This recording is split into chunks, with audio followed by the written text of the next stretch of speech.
السلام علیکم. خبر میډیا چینل کې دلته هرکلی وایو. امید لرم چې تاسو ټول به روغ جوړ او خوشحاله وئ، ژوند په مزو کې به وئ. دوستانو مینوالو تازه خبر رامخې ته شو. دوستانو مینوالو چې د پښتو ژبې مشهوره او ناموره سندرغاړې نازیه اقبال چې د ګاډي اکسیډنټ یې کړی، په هغه ګاډي اکسیډنټ کې نازیه اقبال د خپل خاوند سره مړه شوې ده. نازیه اقبال خو مړه شوې ده او خاوند جاوید پیلی په اسپتال کې ډېر زیات په بد حال سره پروت دی.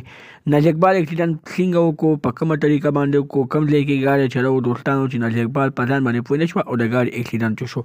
مکمل معلومات درکوم. زموږ دا ویډیو خامخا وګورئ چې مکمل معلوماتو نه ځان خبر کړئ. دغه رنګې نورو معلوماتي ویډیوګانو لپاره زموږ خبر میډیا چینل سبسکرایب کړئ، د نشان ورته خامخا ووهئ. زموږ هر یوه نوې معلوماتي ویډیو تاسو ته په اسانۍ سره میلاویږي. دوستانو مینوالو په سوشل میډیا باندې ډېره زیاته افسوسناکه، ډېره زیاته دردناکه واقعه خپره شوې ده چې د پښتو ژبې مشهوره او ناموره سندرغاړې نازیه اقبال د ګاډي اکسیډنټ کړی دی، چې د هغه ګاډي په اکسیډنټ کې نازیه اقبال وفات شوې ده، یعنې مړه شوې ده، او نازیه اقبال خاوند جاوید پیدا په اسپتال کې ډېر زیات په بد حالت سره پروت دی.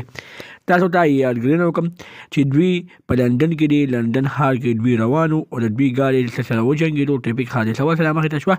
د هغه ټریفیک حادثې را مخې ته کېدو نه بعد نازیه اقبال وفات شوله.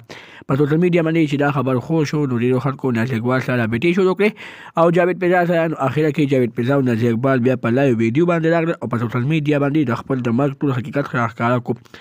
وی ویل چې په سوشل میډیا باندې ما پسې کومې دا پراپګنډې روانې دي، دا ټولې دروغ دي. زه ژوندی یم د ځینې خلکو د خپل ځان مخکې کېدو لپاره، د خپل ویر راوستو لپاره او د خپل ځان ښه کولو لپاره داسې قسمه ویډیوګانې په سوشل میډیا باندې خوروي. نو دوستانو تاسو ته یادګرنه کوم چې تاسو په دغه خبر باندې یقین مه ساتئ چې نازیه اقبال وفات شوې ده، ځکه چې دا خبر دروغ دی. نازیه اقبال په خپله خوله باندې ویلي. دغه رنګې نورو معلوماتي ویډیوګانو لپاره زموږ خبر میډیا چینل سبسکرایب کړئ، د نشان ورڅخه مخه ووهئ. زموږ هر یوه نوې معلوماتي ویډیو تاسو ته په اسانۍ سره میلاویږي.